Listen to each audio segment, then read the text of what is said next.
like 10 people, perfect. Once we have like 10 people joining us, then you can, you have the floor and you can start. So I'll let you know.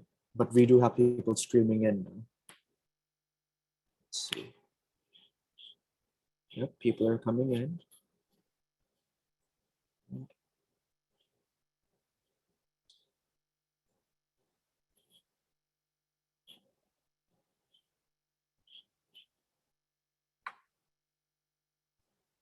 All right, Kimberly, I think we can start. I mean, more people will join us, but let's just get started. Okay, thank you, Secrete.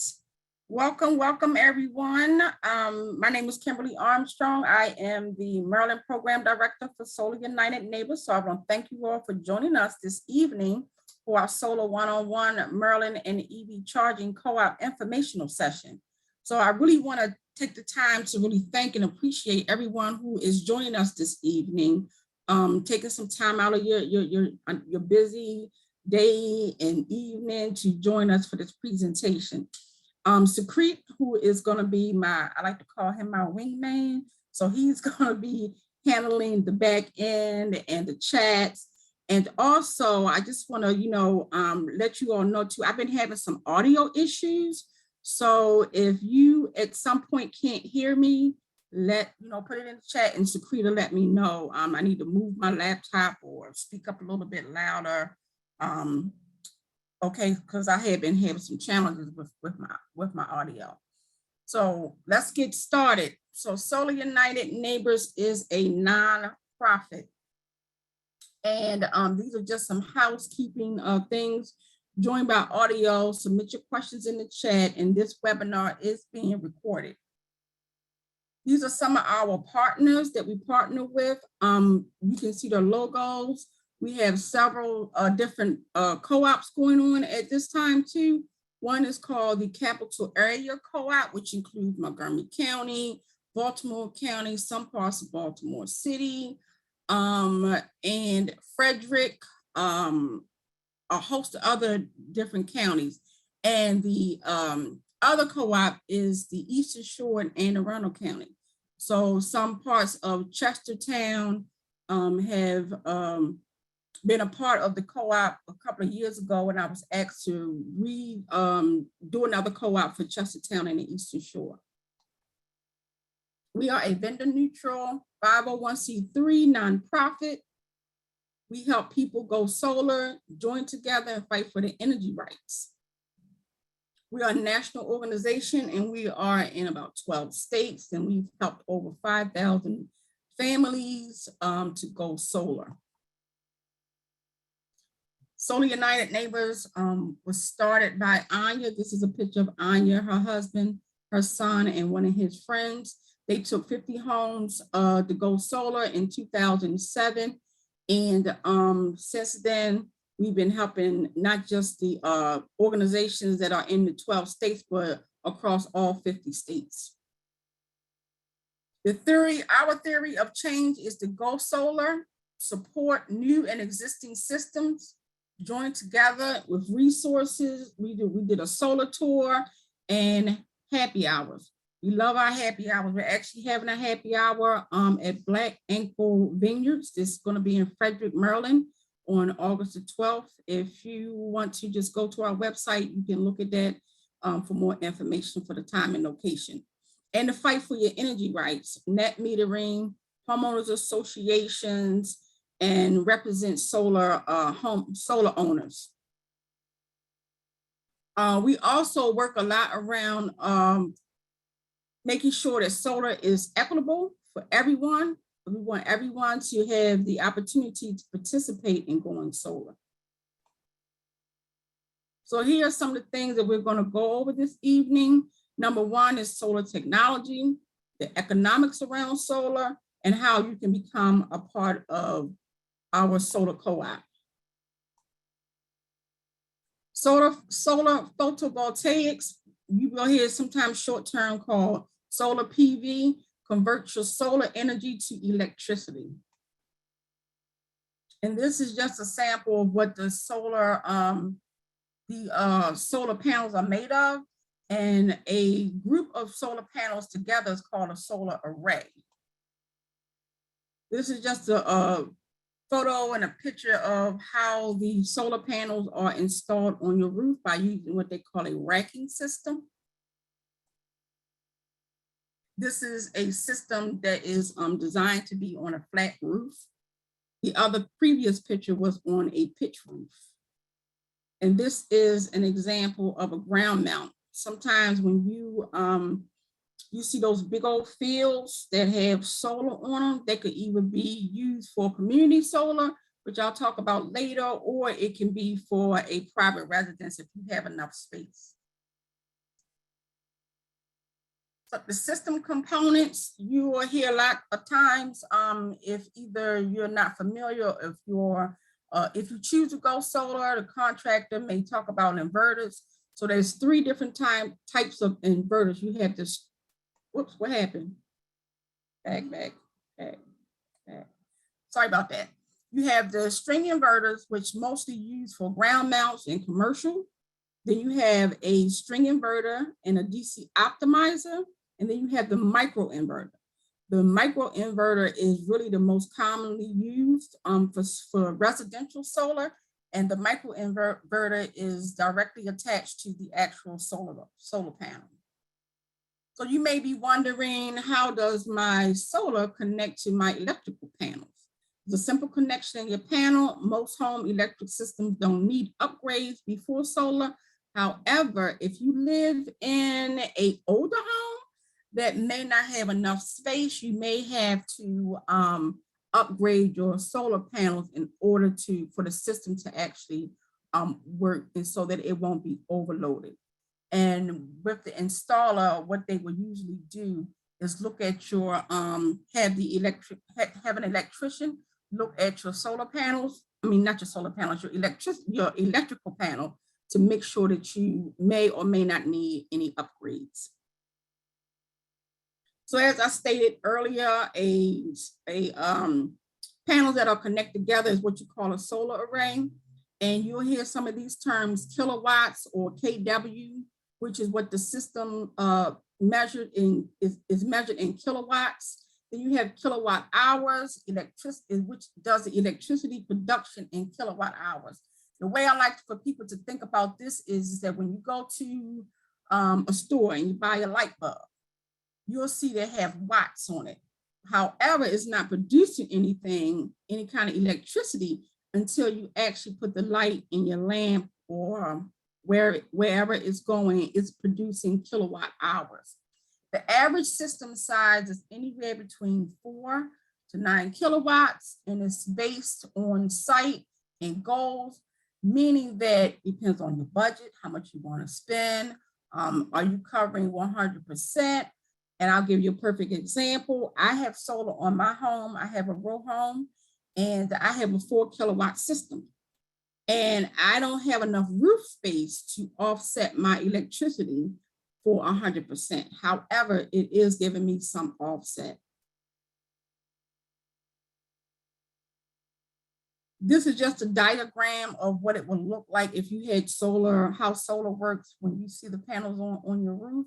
You have the solar array, which is going through the inverter, and then it goes to your electric panels, and then whatever you don't use goes back out to the utility meter and back out to the grid. And we'll talk a little bit about that later. It's called net metering. So the solar panels absorb energy from the sun. Then the inverters converts the energy from the sun to DC to AC electricity for you to use. So meaning that it goes in your house and you use it for your fans, your lights, whatever it is that you're using, which everything in your house probably runs on electricity. Then there's a bi-directional utility meter that measures your energy usage, and that's how they can tell how much energy you're producing, or if you're overproducing. Any kind of excess energy is being measured, and it goes back to the grid. So how can you tell if you have a good roof or not? So we look at the roof orientation, and if you're facing west, east, or south, your recommended, or you could be a good fit for going solar, and not so much if you're north because you're not getting enough sun. If you have little or no shading, and we also look at if you have enough roof space, because you have to have a certain amount of space between the end of your roof and the solar panels, and they call that setbacks. Now, before we go into community solar, does anyone have any questions?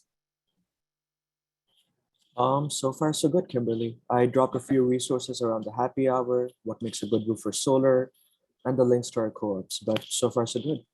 Okay, thank you. So there is, the first presentation was talking about rooftop solar. Now this is community solar. I'm not going to talk a whole lot about community solar, but I do want to give you some information around what community solar is. Community solar is a statewide pilot program. And the way the community solar works is that you buy in, you go into a subscription of a portion of what we call a utility scale array. So you could be a homeowner like the Smith family, you could be a corner store, or you could actually be a school, or you could be any kind of small business. You can buy into community solar. And this is just a diagram of how community solars work, First thing you want to do is be the subscriber. You buy your solar energy, and then it goes to the panels, and then those panels, it goes to electricity, and then you get a credit on your bill. Meaning that if you look on your bill, whatever subscriber host that you decide to sign up with, they usually will credit you a portion of what energy, or give you a credit of what energy that you have saved off of, and then that subscriber host would send that information to the utility company. And so I want to kind of talk about community solar in the sense is that you don't have to have it on your roof. So for instance, those people who cannot get rooftop solar may be more interested in doing community solar, because that way you still can participate in the clean energy. You still have an opportunity to reduce your energy costs. It may not be a whole lot, but it's a savings. And if you want to find a community solar farm near you, you can go to our community solar webpage. We just upgraded our community solar page, so it looks a lot better. It's a lot easier to navigate. We give you a lot more information, but also I tell people to do their own due diligence, because each subscriber host is different. All the contracts are different. So just do your homework and do your research, and take the time to reach out to them and have a conversation with them if you don't understand or know something about that particular solar community solar organization. And you also want to make sure that you look at the contracts and look at what the time frame is, or if there's like any kind of penalties to get out of the contract, because some of them do and some of them don't. Then also you have to be in the utility area and where you live. So if you live in PEPCO territory, then the community solar array has to be in PEPCO. If you live in BG&E territory, then the community solar array needs to be in BGE territory. So that's how that works. And this is another thing about some of the system components. People ask us a lot about battery backups. Battery backups are good, if you can afford them.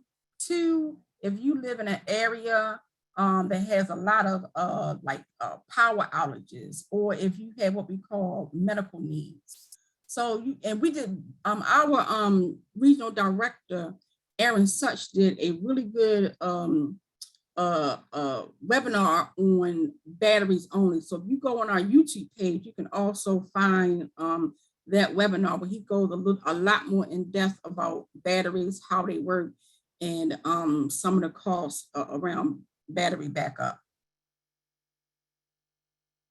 The value of batteries is what I just talked about. You know, if you need it, you may or may not be saving money. You may need it for critical loads at your home, like for a well pump, or if you have someone in your home that has medical equipment, maybe for emergency disaster preparedness. So it just depends on what, what the cost is, what your financials may look like, and if you really need a battery backup system. So this is just an example about, batteries and some of the options. You can get a 13 kilowatt battery bank, which I know is very expensive, but it will help you run things if your power goes without, like your refrigerator, microwave, lights, cable, because we all want cable, right? Or your internet. Sometimes my internet went out the other night and I was just sitting around thinking, like, what would I do if the internet really went out and never came back on? Like, what would I do? So I think we're kind of addicted to a lot of these things, right?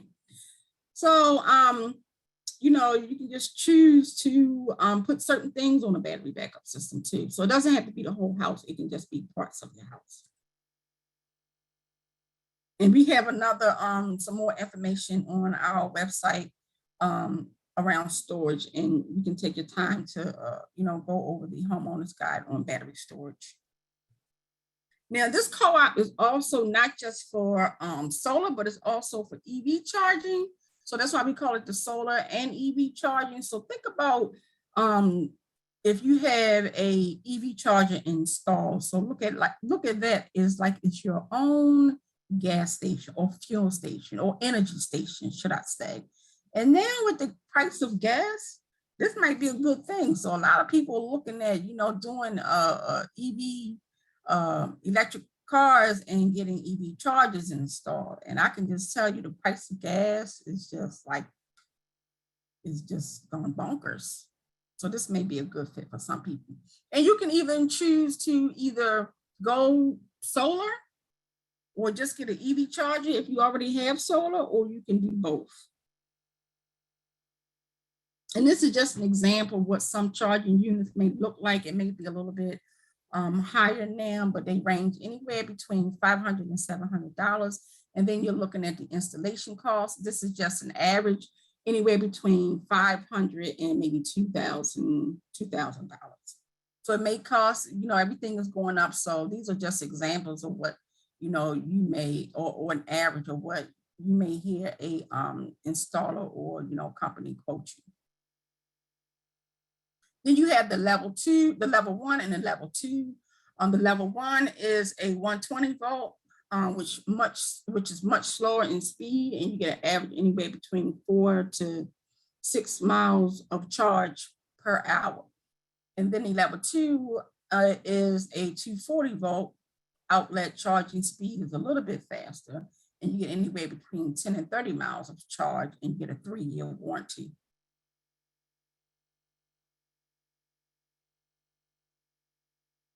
EVs are more affordable and popular than ever, and that's very true. I don't have an EV, but I do have a hybrid, so I'm like halfway there. I just bought my car maybe 2 years ago, but it is a hybrid. This is my second hybrid car, so I am really thinking about maybe doing an EV in the next couple of years.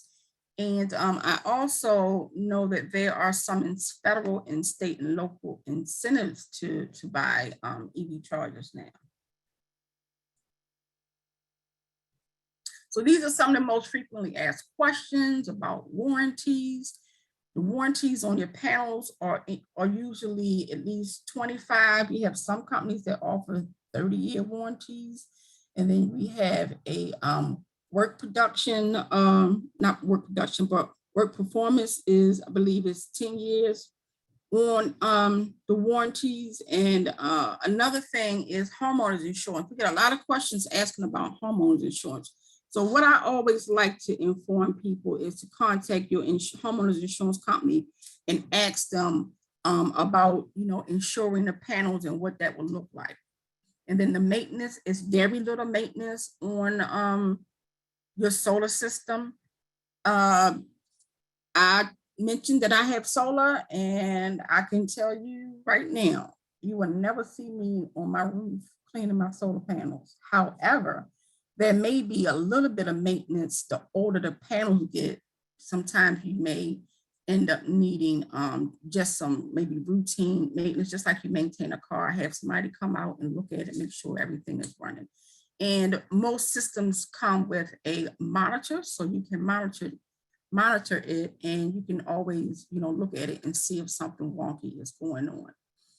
How long does the system last? The system lasts anywhere from 25 years or more.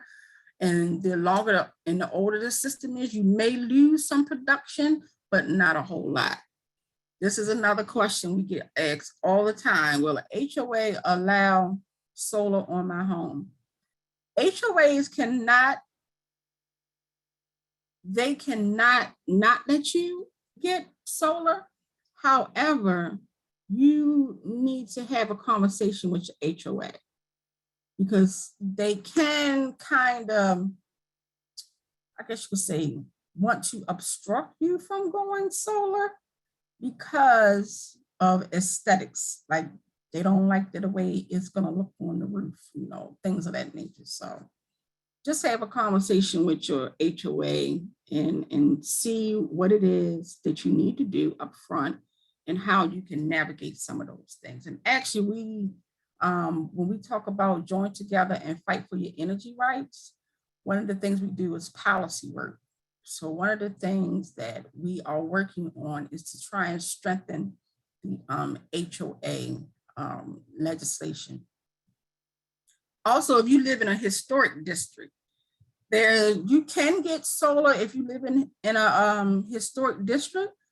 However, the process is a little bit longer because you have to go through another avenue and another channel, because you have to be in, I guess you could say, within the guidelines of how the solar panels are going to be designed.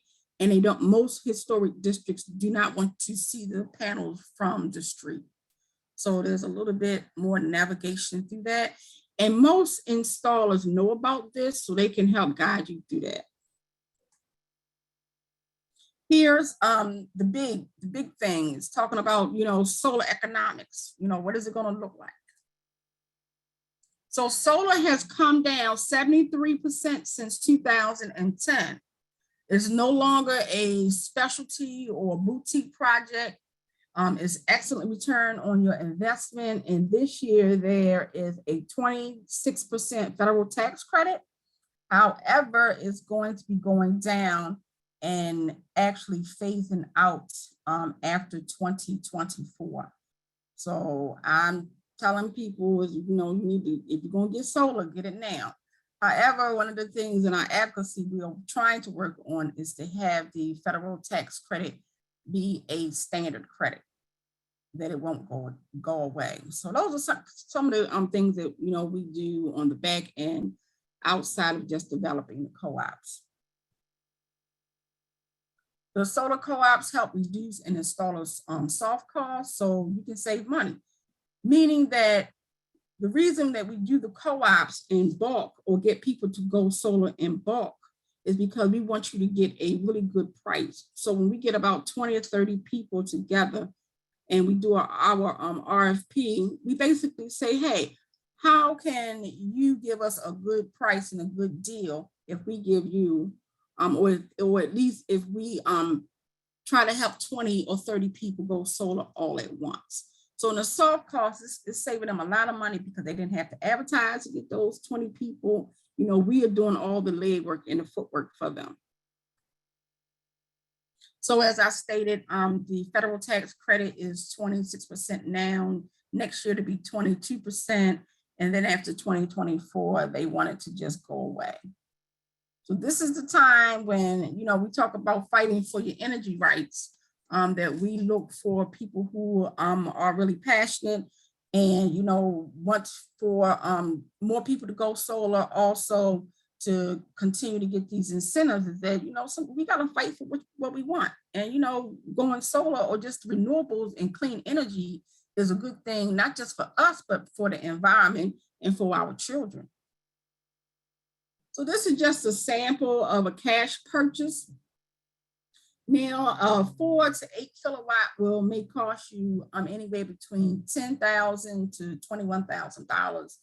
Then after the federal tax credit and the Maryland Residential Clean Energy Credit is $1,000. So you're looking at maybe a net cost of $7,000 to $15,000. And I just want to talk about the Maryland Residential Clean Energy Grant. It's a grant, but it's a taxable grant. So why they call it a grant, I'm not really sure. However, you do have to apply for it. And once the money is gone, it's gone. So some people get it, some people don't. So I like to mention or tell people to go on to the Maryland Energy Administration website, and you can look at this grant and maybe even contact somebody in the administration and talk to them about, what it looks like. And most installers know about this as well. And then you get the solar renewable energy credits, which you may hear people talk about SRECs. That could be anywhere between $250 to $500. And you look at your overall savings over 10 years is $7,000 to $15,000. So over a lifetime of 25 years, you could be saving anywhere between $22,000 to $40,000. Look, that's a lot of money. Energy is something that you have to have. So if you have to, or if you can pay less of it, then why not? I look at it as a win-win for everyone, because you have to have energy and you have to pay for it.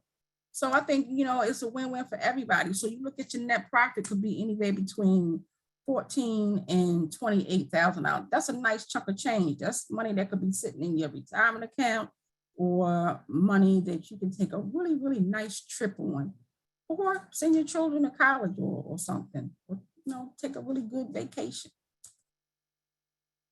This is just a sample. If you choose to get a loan, some people may have the cash, some people may have loans.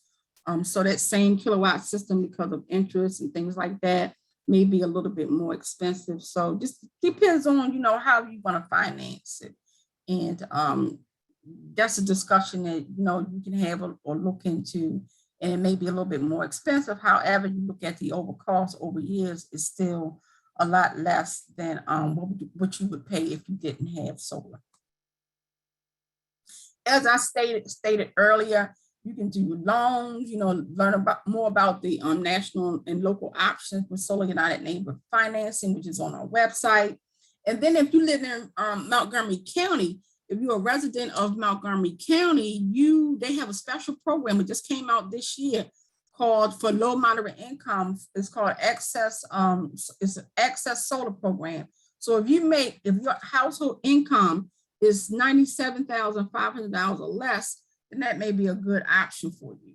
Then there's a third-party ownership, which is a power purchase agreement. You may hear this called as a PPA or leasing it, which means that you don't own the system. You're just like leasing the system. However, with the power purchasing agreement, you don't have to have any upfront costs, but you do still get the savings. So you may not get the incentive, the tax credits. However, you still get to save on your electricity bill, every month. And then there's grants like the USDA Rural Energy in America grant called the REAP program. Then I talked about this earlier, the Maryland taxable $1,000 grant, if the funding is available. These are just some other loan options to go through. You can go through your installers. Some installers do offer their own financing. You can use a home equity line of credit. You can refinance and include the solar, and talk to your installers about other different options you may be able to go through. So this is how you can become a part of the solar co-op and how our co-op works. So why would you want to join a co-op? Well, it's the best value on the installation. You get support throughout the process. You connect with your fellow solar enthusiasts and become a part of a growing solar movement. I've been hearing about everybody wanting to go solar now, right? So it's this big thing. And I actually had someone call me today, like a telemarketing salesperson called me today and asked me about going solar. And I just politely had to let them know, sir, I already have solar. So thank you for the offer. So this is the first thing you want to do. The first 1 to 2 months, learning about the co-op, which everything that we do here is free. So you don't have to worry about, paying for, membership and things of that nature. So doing the first thing is by coming to one of our info sessions. Then you can sign up online. As I stated earlier, we have the Capital Area Co-op and we have the Eastern Shore and Anne Arundel County Co-op. You can go on our website and look for Maryland, and you will see both of those co-op options links there for you to just go ahead and sign up, and invite your neighbors and your friends, keep spreading the word. And then in the third month of the co-op is usually when we select the installer. Now we kind of did it 2 different ways this time because the Capital Area Co-op, we knew we were going to get a whole lot of people. So what we did was we issued our RFP first or along with the co-op at the same time because we knew that we were going to get, a good volume of people. Now with the Eastern Shore, we're taking our time with it because it's a smaller group. So we want to make sure that we give everyone the opportunity to have an option and not just one particular solar company. Or if there is a particular solar company that is going to, work with those co-op members, is that they are a really good fit. Now, in the months between 4 and maybe 6 months, sometimes the co-ops run a little bit longer, just depends on where it is. Will be like your last chance to join. So this co-op ends August the 31st. And one of the things that we do offer too through the co-op pricing is customized for you. And that's one of the reasons why we want to get so many people to go together at the same time. And then you decide, once you decide that you want to move forward, you talk to the installer and you decide you want to go, solar, and you sign a contract with the installer. Now you're not obligated to do anything up until this point is when you sign a contract with the installer. You don't sign a contract with us, you sign it with them. So at that point, there's no obligation, and that works like any other contract that you would sign.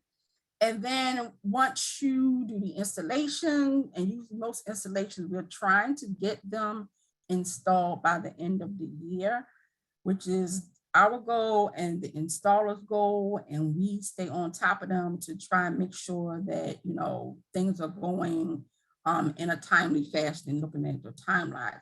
And then we have like a celebration after the co-op. So last year we did, I can't remember the name, but it was a nice winery that we went to in Only, Maryland. And it was so nice. We had about 40 people that came out. We had people from Prince George's County. We had people from DC.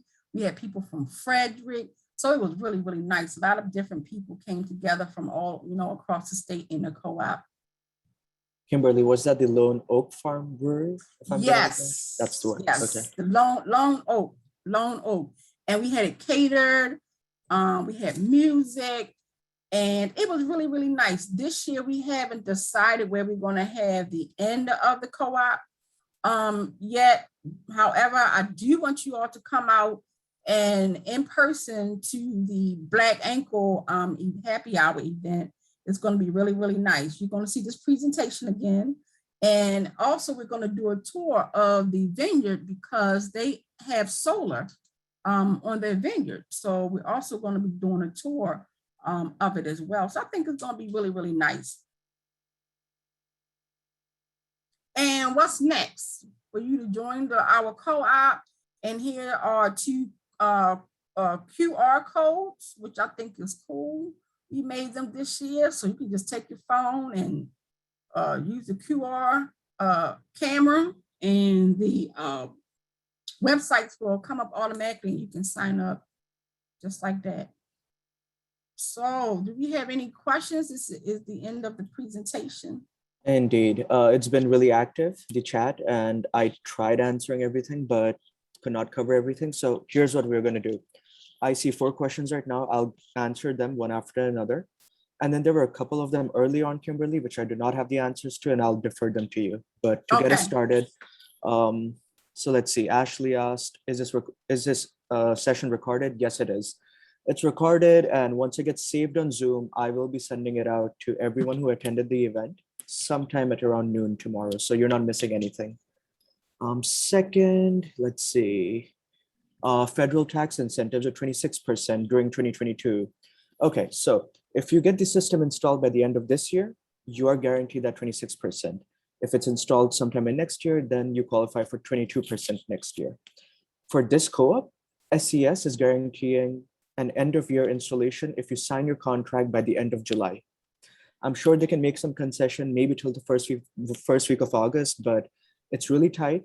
So if you sign your contract by the end of July or ideally first week of August, you can get the ITCs at 26%.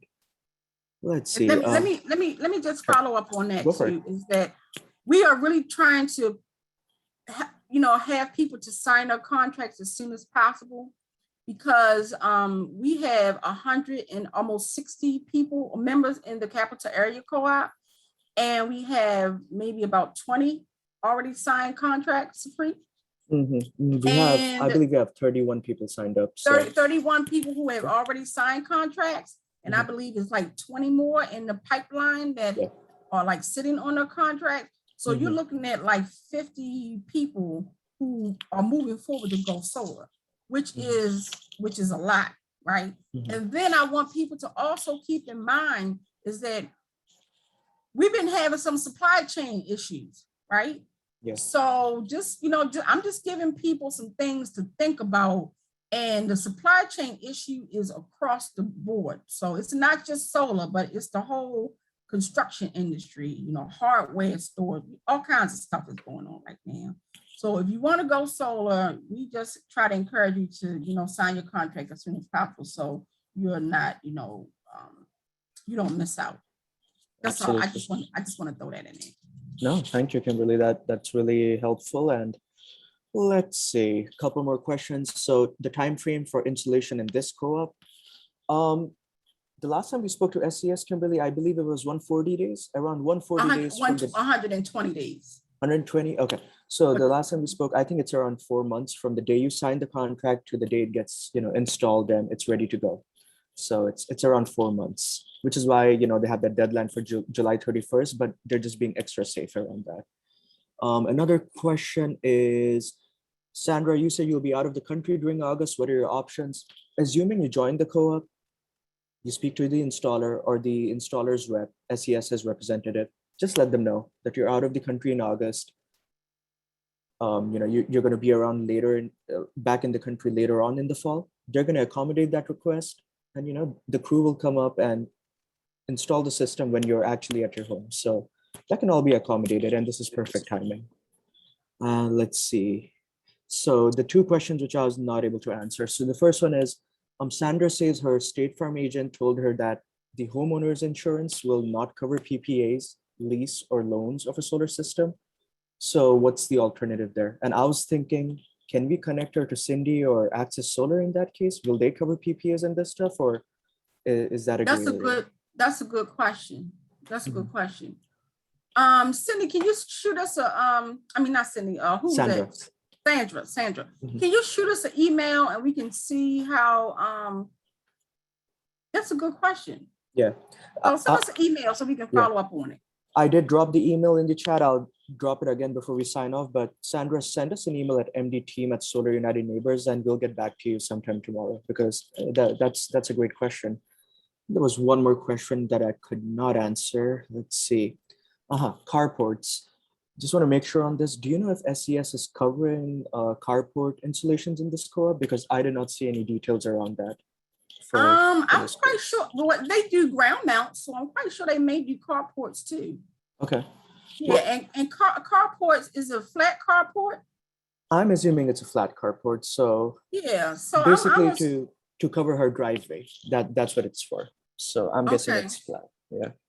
So what I would suggest is, I'm not gonna say yes or no. What I would suggest is that you talk to one of the sales reps and ask them when they do a carport, but I don't see why they wouldn't. What I can suggest is reach out to us and I'll connect you with either Stuart or, one of the guys at SES, and they can get back to you and see if they can accommodate this. So we can go from there. And I just dropped our team's email, so you can reach out with any other questions you have. I think there was one more question. I'm just trying to find it. Just give me 1 second, Kimberly. Yep. That's the one. So Sandra says she has a 20-year CertainTeed roof. Now, she's saying, or she understands that that solar contractors must be CertainTeed certified to work on her roof. Do you know if that's true or if SES is Well, CertainTeed certified? yeah, I think what it is, the type of material that's on her roof, all installers may not be familiar with it. Right. It may be maybe a little bit more technical, and a different kind of process if you were working on an asphalt roof or a flat roof that has a rubber membrane on it.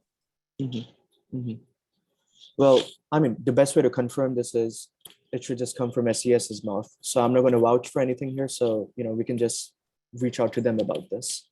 So Yeah. again, I mean, best solution here is send us your questions at MD team and we'll connect you with SES and you'll get it from the horse's mouth. But yeah, I think that covers everything. And thanks again, everyone. Kimberly, anything else, or should we wrap this up?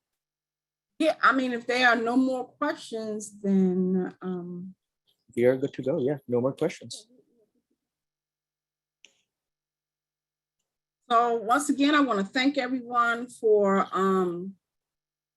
coming to the info session this evening, and you can always reach out to us. You can reach out to me individually or MD teams at Solar United Neighbors, and we don't always have the answer to everything, but I will tell you what, we will work to try to find out and figure out the answer for you to help you to move forward and go solar the best way we can.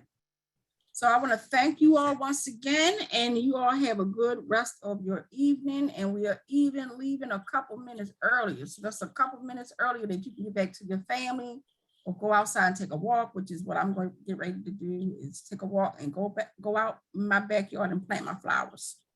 Perfect. Have a good night, everyone. All right. Have a good night. Bye-bye.